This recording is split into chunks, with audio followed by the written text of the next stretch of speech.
কেন বসে আছেন এই গরমের মধ্যে কষ্ট করে? আপনারা স্কুলে যান। আমি তো আপনাদের বলেছি, সুপ্রিম কোর্টে আপনাদের টাকা বন্ধ করে দিয়েছিল, চাকরি বাতিল করে দিয়েছিল, কিন্তু আমরা তো রিভিউ পিটিশন করেছিলাম এবং তাতে তো আমরা বলেছি যে আপনারা মাইনে পাবেন এবং সিস্টেম অনুযায়ী মাইনে আপনাদের কাছে চলে যাবে। এর জন্য কারো প্ররোচনা দেওয়ার দরকার নেই, দাঙ্গা করার দরকার নেই, উত্তেজনা করবার দরকার নেই। আর গ্রুপ সিডি যেটা বাতিল হয়েছে, আমাদের আইনজীবীদের সাথে পরামর্শ করতে দিন। আমরা আইনজীবীদের সাথে পরামর্শ করে বাদবাকিটাও আমরা নিশ্চয়ই আবার দরকার হলে রিভিউয়ে যাব, এইটুকু বিশ্বাস আমাদের উপর করতে পারেন। যারা আপনাদের চাকরি খেয়েছে তাদের উপর ভরসা করবেন না, যারা চাকরি ফিরিয়ে দিয়েছে তাদের উপর ভরসা করুন, আর যারা আগামী দিনও ফিরিয়ে দিতে পারে তাদের উপর ভরসা করুন। আইন আমাদের মানতে হয়, আইন মেনে চলতে হয়।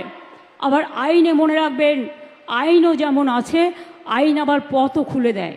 সুতরাং আপনাদের চিন্তা করার কোনো কারণ নেই। আমি তো নিশ্চয়ই চাইব না আমার রাজ্যে বেকার বাড়ুক। আবার দেখছি হাইকোর্টে একটা কেস করে বসে আছে, 35,000 প্রাথমিক শিক্ষককে ছাঁটাই করতে হবে। এরা কারা? এরা কারা? আমি জিজ্ঞেস করতে চাই, যারা একদিন আমাদের মন্ত্রিসভায় থেকে তারাও কম লক্ষ্যে টাকা দেয়নি, এই চাকরি দেয়নি,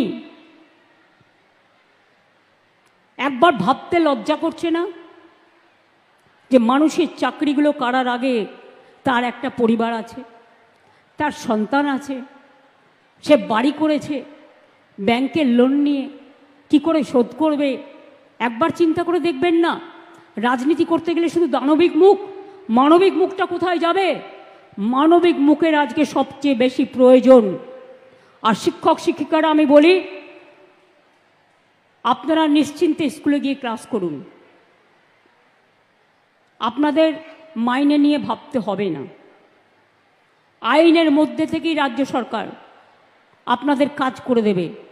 আপনি এ না বি এটা কোর্ট ঠিক করবে, আমরা নই। কিন্তু আপনাদের মনে রাখতে হবে, যে যেখানে চাকরি করছেন চাকরিতে ফিরে যান। টাকা কিন্তু ওই যারা আপনাদের ওস্কাচ্ছে তারা দেবে না, মাইনে কিন্তু গভর্নমেন্ট দেবে। আমি গতকাল সন্ধ্যে থেকে কমপক্ষে 10 বার ফোনে কথা বলেছি। আমি কলকাতায় থাকলে হয়তো 1 সেকেন্ডে মিটিয়ে দিতে পারতাম, কিন্তু যেহেতু আমি মিদনাপুরে আছি, আমি রাত 12টা পর্যন্ত কথা বলেও দেখছি কেউ কেউ রিজিড আছে যে টেন্টেড আনটেন্টেড লিস্ট বের করতে হবে। আরে আপনার কি যায় আসে? কেন অন্যদের কথায় পা দিচ্ছেন? টেন্টেড কি আনটেন্টেড কি আপনার দেখার তো প্রয়োজন নেই। ওটা দেখার জন্য রাজ্য সরকার আছে, কোর্ট আছে। আমরা এভিডেন্স নেব, আমরা কোর্টের কি বলা হয়েছে দেখব। এটা আপনার তো লিস্টের দরকার নেই। আপনি চাকরি করেন, আপনার চাকরিটা আছে কিনা দেখার দরকার, আপনি ঠিকমতো মাইনে পাচ্ছেন কিনা সেটা আপনার দেখার দরকার।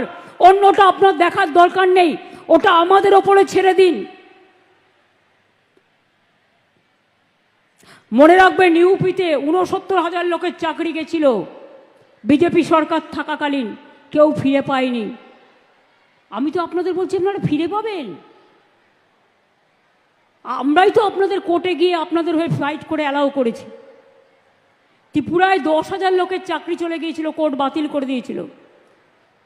বিজেপি সরকার বলেছিল ক্ষমতায় এসে ফিরিয়ে দেবে। আজ পর্যন্ত 7 বছর হয়ে গেল, ফেরায় তো নি। উপরন্তু তাদের মাথায় লাঠি মারা হয়েছে।